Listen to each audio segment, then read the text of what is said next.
বন্ধুসকল আজি গৈ আছো মই এছিয়াৰ ভিতৰত সকলোতকৈ ডাঙৰ গছডাল চাবৰ কাৰণে তো বলক ভিডিঅ'টো আৰম্ভ কৰো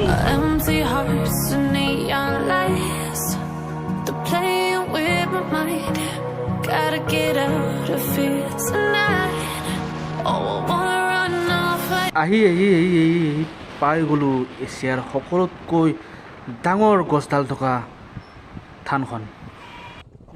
তো আহি পালো কলিবাৰীৰ থান তো বলক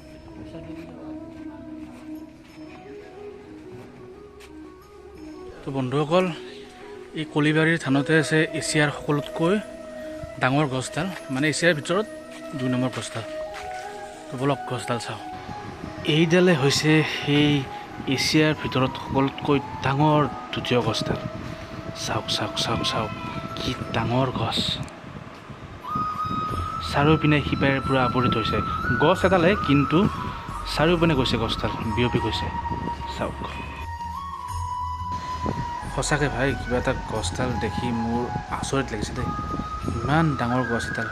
এছিয়াৰ ভিতৰত সকলোতকৈ ডাঙৰ মেইন গছডাল হৈছে এইডাল আৰু এই গছডালৰ পৰা চাৰিওপিনে শিপাবোৰ এনেকৈ আহি গৈছে ইয়াতে আৰু এডাল গছ আছে ডাঙৰ গছ আৰু যেতিয়া এই গছডাল আৰু সেই গছডাল মিলিব তেতিয়া এই গছ দুডালৰ মাজত বিয়া পাতি দিয়া হ'ব তো মই দেখুৱাইছোঁ গছ দুডাল মিলিব হ'ল বেছি দিন নাই আৰু মিলিবই তো দেখুৱাইছোঁ গছ দুডাল মই এই গছডাল আৰু এনেকৈ গৈ সেই গছডাল যেতিয়া এইডাল গছ আৰু সেইডাল গছ মিলি যাব একেলগে তেতিয়া বিয়া পাতি দিব সঁচাকৈ আচৰিত আৰু লগতে ইয়াৰ পৰা এনেকৈ গৈ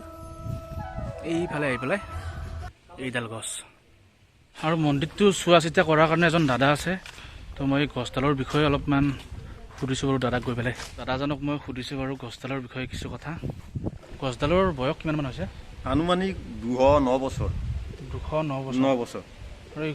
গছডাল এছিয়াৰ ভিতৰত এছিয়া মহাদেশৰ ভিতৰত দ্বিতীয় বৃক্ষ 209 বছৰ হৈছে ন 209 বছৰ চাওক বন্ধুসকল ইমান পুৰণি গছ এডাল যিডাল গছ এছিয়াৰ ভিতৰত সকলোতকৈ ডাঙৰ গছ কিমান এটা ধুনীয়া কথা আমাৰ অসমতে আছে যেনেকুৱা গছ এডাল তো এইটো হৈছে শ্ৰী শ্ৰী কলিবাৰীৰ শিৱ থান পাঠশালাৰ পৰা মোটামুটি 7 কিলোমিটাৰমান ভিতৰত আহিলে পোৱা যায় থানখন আহক ইয়ালৈ সঁচাকৈ বহুত ধুনীয়া থান হয় 209 বছৰীয়া গছ চাওক